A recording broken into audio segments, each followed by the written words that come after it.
The first thing I noticed was the emptiness.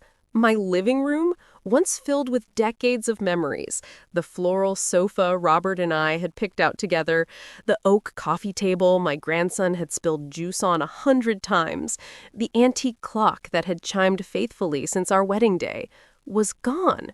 Every piece of it, stripped bare. The walls seemed to echo with their absence, hollow and cold. I stood frozen in the doorway, clutching my handbag, unable to process what my eyes were telling me. My daughter, Amanda, was leaning casually against the counter, scrolling through her phone as if nothing had happened. She didn't even glance up when I whispered, "Where's my furniture?" "Oh, that old junk," she said flatly, finally looking at me. "I sold it. It was taking up space. You should be thanking me. I cleared it out."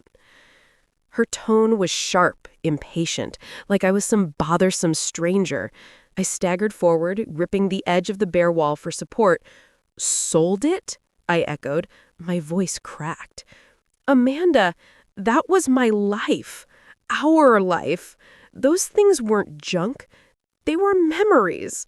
They were useless," she cut in, shrugging. "Besides, we needed the money. You don't contribute, Mom. You live here for free, eat our food, use our electricity. At least this way you're pulling some weight." Her words hit me like blows. My heart pounded in my chest, a mix of shock and rising panic. "I gave you everything I had when your father passed. Every penny from the insurance, every bond. I helped you buy this house. And now you're selling my belongings?" Amanda rolled her eyes. "That was years ago. Don't live in the past, Mom. Times are hard, and frankly, you're just extra baggage now. You don't work, you don't earn. What exactly are you bringing to this household?" I stared at her, stunned into silence. Extra baggage. That's what I had become in the eyes of my own daughter, the child I had carried, fed, clothed, and sacrificed for. I opened my mouth to respond, but she raised her hand, cutting me off. "Actually, this works out perfectly. You need to leave. The house feels cramped, and honestly, Mark and I need the space. You'll be fine. Maybe go to one of those retirement communities. I hear they take care of everything. It'll be better for you." The words didn't register at first. My ears rang. "Leave?" I whispered. "You're telling me to leave my own home?" She curled into something between a sneer and a smile. "It's not your home, Mom. It's mine. I'm the one on the deed. You signed it over, remember? You said it was for your security. Well, now it's mine to decide. And I've decided you need to go." I felt the blood drain from my face. The room spun around me, empty and unfamiliar, stripped of every memory that had made it home. I sank onto the lone dining chair left in the corner, the only piece they hadn't gotten rid of yet. My throat tightened, but I forced the words out. "Amanda, I gave you everything. I trusted you. And now you're throwing me out like garbage?" Her phone buzzed. She glanced at it, smirked, and slipped it back into her pocket. "You'll figure it out, Mom. You always do. But don't expect to come crawling back here when things get tough. You're on your own now." Tears stung my eyes, but I refused to let them fall in front of her. I pushed myself up from the chair, gripping my handbag like it was the last anchor to my life. My voice was quiet, but it carried a strength I didn't know I still had. "One day, Amanda, you'll regret this. Not because of what you've done to me, but because of what you've done to yourself." She laughed, an ugly, dismissive laugh, and turned her back to me. I walked out the door, my heart breaking with each step. The sun was setting, casting long shadows across the street. I had nowhere to go, no plan, nothing but the clothes on my back and the memories Amanda had just sold away. As I stood at the curb, I felt a shiver run through me. I didn't know where I'd sleep that night, but I knew one thing with absolute certainty. The daughter I had raised, the daughter I had loved, had crossed a line that could never be uncrossed. And somewhere deep inside me, beneath the grief and betrayal, a spark of resolve flickered to life. She thought she had won. She thought she had taken everything from me. But Amanda had no idea that the storm she unleashed would come crashing back down on her. And when it did, she would be the one standing at my door, tears streaming down her face, begging for help. And I would be the one holding all the power. The night air cut through me like knives as I walked aimlessly down the block. My handbag, once a symbol of comfort and dignity, felt pitifully light. No keys, no home, no family waiting for me. Just a few photographs tucked inside, the only keepsakes Amanda hadn't sold. I kept hearing her words replaying in my head. "You're extra baggage. You don't belong here." Each syllable was like a bruise blooming fresh across my heart. The streetlights flickered, and I found myself sitting on a cold park bench. The world around me was indifferent. Cars rushing past, couples walking hand in hand, children laughing in the distance. I, meanwhile, sat alone with my life in shambles. A young man pushing a cart of blankets stopped when he saw me. His clothes were worn, his shoes nearly falling apart. "Ma'am, are you okay?" he asked gently. I don't know," I admitted, my voice trembling. "My daughter. She threw me out." His eyes softened, and without hesitation, he pulled a blanket from his cart and draped it over my shoulders. "Families can be cruel," he said quietly, almost like he was speaking from experience. "But you'll be okay. People like us, we find strength where others think there's none left." I looked at him, surprised. "People like us?" He smiled faintly. "I lost everything too. My family didn't want me, and I ended up on the streets. But I learned something out here, ma'am. Being thrown away doesn't mean you're worthless. Sometimes it just means you're stronger than the ones who left you." His words, though simple, struck a chord. For the first time that night, I felt a flicker of hope. He offered me part of his cart to rest my bag on, then pointed toward a nearby church. "They let folks stay in the basement overnight. It's warm, and there's soup. You should go." I nodded gratefully. "Thank you. I don't even know your name."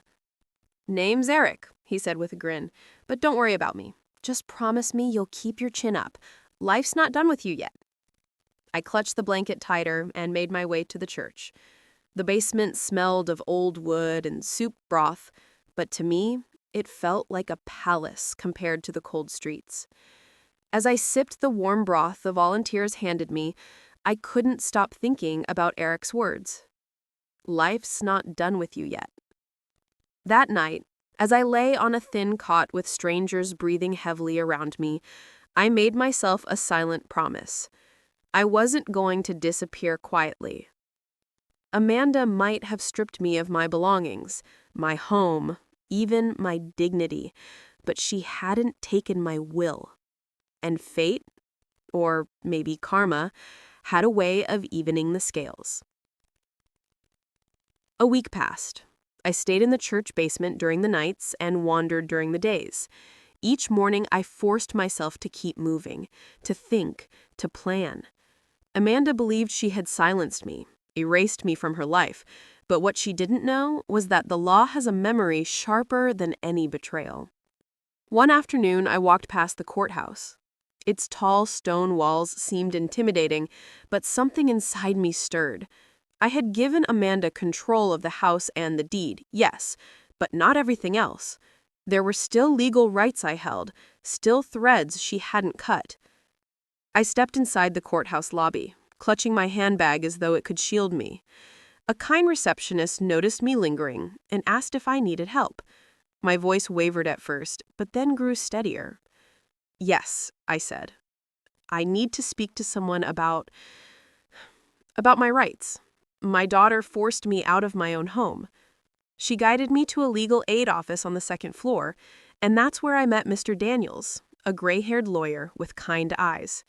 He listened intently as I poured out everything: Amanda's betrayal, the belongings she sold, the house she claimed, the cruel way she discarded me. When I finished, he leaned back, steepling his fingers.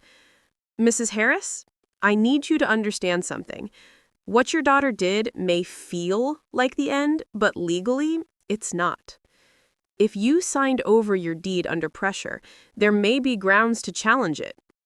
And if she sold your belongings without your consent, that's theft. The word theft hung in the air like a thunderclap. He continued, You trusted her. You gave her everything, but trust doesn't erase your rights. If you want to pursue this, I'll stand by you. We'll make sure justice is served. I felt a surge of emotion. Fear, relief, anger, hope, all tangled together. I nodded slowly. Yes, I whispered. I want to fight. I have to. And just like that, the tide began to turn.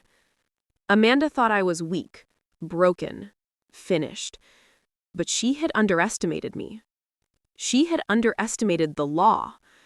And soon, she would learn that what she stole could come back to cost her everything. The first letter arrived 2 weeks later. Amanda opened her mailbox expecting bills and maybe another shopping catalog, but instead, she pulled out an envelope stamped with the county court's seal. She tore it open, her hands careless, certain it was some mistake. But as her eyes skimmed the words, Notice of Legal Proceedings, her face drained of color. Amanda slammed the letter onto the kitchen table. She wouldn't dare, she muttered. But deep down, she knew. I would. At that moment, she realized the mother she had cast aside wasn't going to stay quiet in the shadows. Meanwhile, I sat across from Mr. Daniels in his office, listening as he explained each step of the case. His desk was cluttered with coffee cups and stacks of files, but his voice was steady, reassuring. We're going to argue that your daughter coerced you into signing documents under undue influence. And as for your belongings, every heirloom, every piece of jewelry, every photo album, that's theft, plain and simple. Judges don't take kindly to children who robbed their parents. I nodded, my hands trembling around a cup of lukewarm tea. But Amanda, she's clever. She'll lie, twist things. Mr. Daniel smiled faintly. Let her. The truth has a way of unraveling lies. And trust me, Mrs. Harris, when people like your daughter are cornered, they slip. All we have to do is give her enough rope. The first hearing was scheduled for a Friday morning. I wore my best dress, the one Amanda hadn't taken from me, and clutched my handbag like a lifeline. Walking into that courthouse, I felt small, but I remembered Eric's words. Being thrown away doesn't mean you're worthless. Amanda arrived in heels and a designer coat, her lawyer strutting beside her. She didn't even look at me, as if I were invisible. But when the judge entered and the case was called, she couldn't ignore me any longer. Mr. Daniels began with calm precision, laying out how I had been forced out of my own home, my belongings sold without permission, my trust exploited. Amanda's lawyer countered with slick arguments, claiming I had gifted the items, that I had willingly given the house to my daughter. Amanda smirked as her lawyer painted her as the dutiful daughter burdened with caring for an aging parent. Your Honor, he said firmly, we have evidence that Mrs. Harris's belongings, including valuable jewelry and furniture, were listed online for sale just days after she was removed from her home. If these items were truly gifts, why would they be sold like common goods? The courtroom murmured. Amanda's smile faltered. Her lawyer objected, but the judge overruled him. Documents were presented, showing transaction records, online listings, and even photographs of my belongings on websites.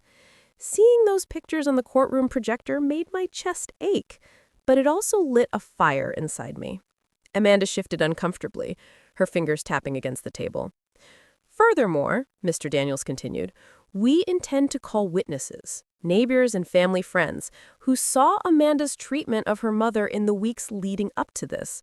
They will testify that Mrs. Harris was pressured, manipulated, and ultimately discarded. Amanda's head snapped toward me, her eyes narrowing into daggers. I met her gaze steadily, no longer the broken woman on the park bench. The judge finally spoke. These are serious allegations. We will schedule a full hearing and review all submitted evidence. In the meantime, Mrs. Harris will be granted temporary access to her residence until this matter is resolved. My breath caught. For the first time in weeks, I wasn't homeless in the eyes of the law. Amanda, however, erupted. "This is ridiculous. She gave me everything. She's lying because she's better." The judge silenced her with a stern look. "Miss Harris, I advise you to let your counsel speak for you." Her outburst had left a mark. Everyone in that room could see the cracks in her composure. As we walked out of the courtroom, Mr. Daniels leaned close. That reaction? Gold. She's rattled. The more pressure we apply, the faster she'll unravel. I nodded, my steps lighter than they had been in months. For the first time, Amanda wasn't the one in control. But Amanda wasn't done. That night, she stormed into her husband's office, pacing back and forth. "She's going to ruin me. Do you have any idea what happens if the court believes her? We lose the house, the money, everything." Her husband, tired of her tirade, sighed. "Maybe if you hadn't thrown her out like trash, we wouldn't be here." She froze. "Excuse me?" He shrugged. "You went too far. Selling her things? Tossing her out? What did you expect would happen?" Amanda clenched her fists, her face burning with rage. She thought she had silenced me forever. Instead, her perfect life was beginning to crack, one legal paper at a time. And deep down, I knew this was only the beginning. Karma had finally taken her seat in the courtroom. The courthouse was buzzing with tension when the second hearing began. By now, word had spread. Neighbors, acquaintances, even members of the community filled benches, eager to see how the drama between mother and daughter would unfold.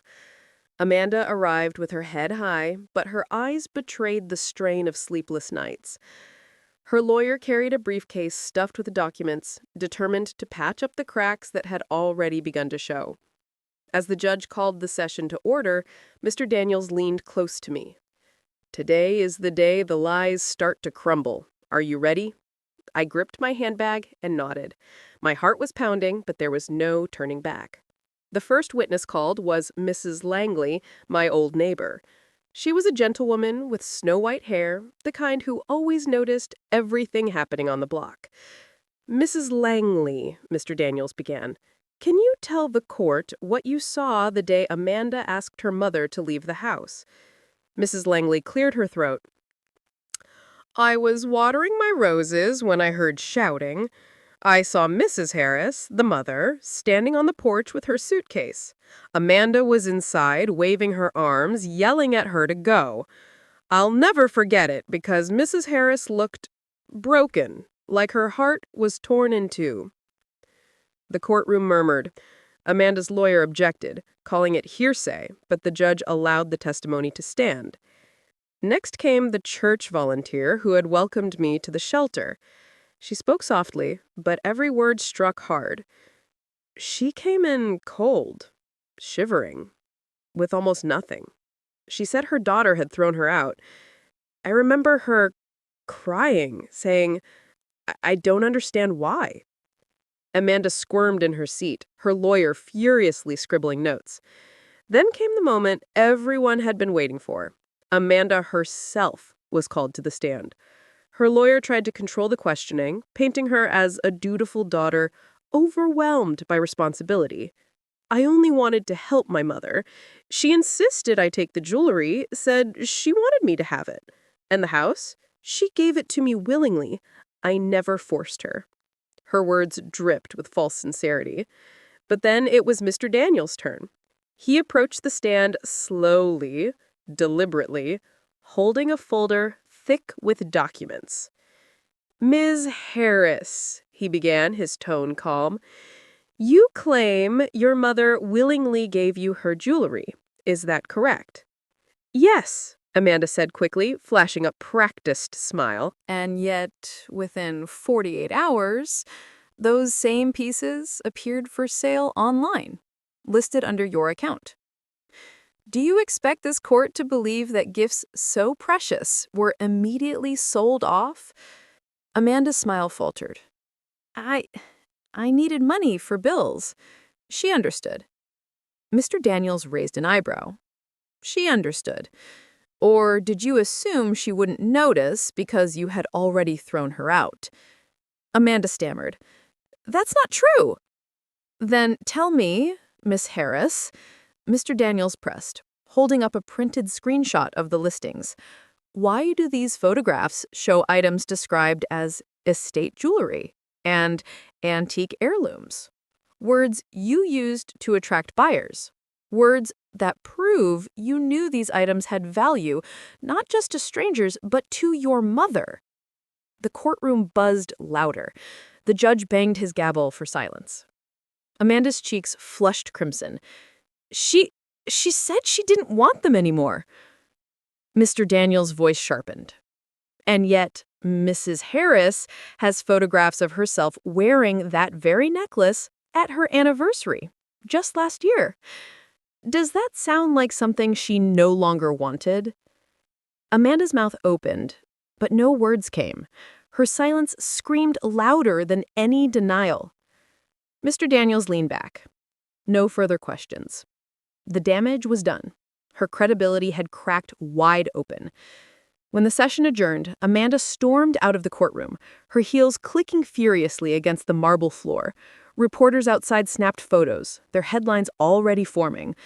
Daughter accused of betrayal in courtroom drama. Meanwhile, I walked out with my head held higher than it had been in months. For the first time, Amanda wasn't untouchable. For the first time, the truth was louder than her lies. But Mr. Daniels cautioned me. We're making progress, but don't underestimate her. People like Amanda fight hardest when they know they're losing. She'll come back swinging. He was right. That evening, Amanda sat in her kitchen tearing through a bottle of wine, her hands shaking. She couldn't believe the narrative slipping out of her control. She had always been the one with power, the one pulling strings. Now, the world was starting to see her for what she truly was. And deep down, she realized something terrifying. If the court sided with me, she wouldn't just lose the jewelry or the house, she would lose the image she had built, the carefully crafted life she flaunted to everyone around her. For Amanda, it wasn't just about possessions anymore. It was about pride. And that pride was about to collide with the truth in the final hearing. The final hearing felt like the climax of a storm. The courtroom was packed. Curious neighbors, reporters, and even strangers drawn in by the scandal of a daughter standing trial against her own mother. I sat quietly beside Mr. Daniels, clutching the same handbag I had carried the day Amanda threw me out. But now it wasn't a symbol of loss. It was a reminder of how far I had come. Amanda entered in a tailored suit, her makeup flawless, but her eyes betrayed sleepless nights and quiet desperation. She tried to look confident, but her hands fidgeted with the hem of her jacket. The judge called the court to order. Mr. Daniels rose first. Your Honor, this case is about more than belongings. It is about betrayal. A mother trusted her only daughter, gave her love and a home. In return, that daughter stole, manipulated, and discarded her. The evidence is clear: coercion, theft, and undue influence. Justice demands these wrongs be set right. Amanda's lawyer countered, his voice sharp. This is a family dispute blown out of proportion. My client cared for her mother. The jewelry, gifts. The house, a willing transfer. This courtroom should not interfere with private family matters. The judge nodded thoughtfully, then signaled for Amanda to take the stand one last time. Mr. Daniels wasted no time. He produced a document, my old will. Miss Harris, is this your mother's will, drafted 5 years ago? Amanda blinked. Yes. Did you know, Mr. Daniels said slowly, that this will left not only the house, but all belongings and savings to you on one condition, that you provide care and support for your mother until her passing. Amanda's jaw dropped. I didn't. Mr. Daniels' voice rose. So when you sold her belongings, threw her out, and left her to fend for herself, you violated the very foundation of your inheritance. You wanted her wealth, but not her well-being. And that, Your Honor, is why she came to me. She trusted the law to do what her daughter would not. The courtroom erupted with whispers. Amanda's face turned ashen. Her lawyer stammered, trying to object, but the judge raised a hand. Enough. I've heard all I need. The judge's gaze swept over the room, then settled on Amanda. This court finds that Mrs. Harris was coerced into transferring her property under undue influence. The transfer of the deed is hereby voided. All belongings sold without consent will be compensated at fair market value. Furthermore, given the breach of trust, Amanda Harris is hereby removed as beneficiary of her mother's estate. The gavel struck. It was over. The room buzzed with gasps, murmurs, even applause from a few. Amanda sat frozen, her face pale, her lips trembling. She had walked into this battle certain of victory, but pride had blinded her.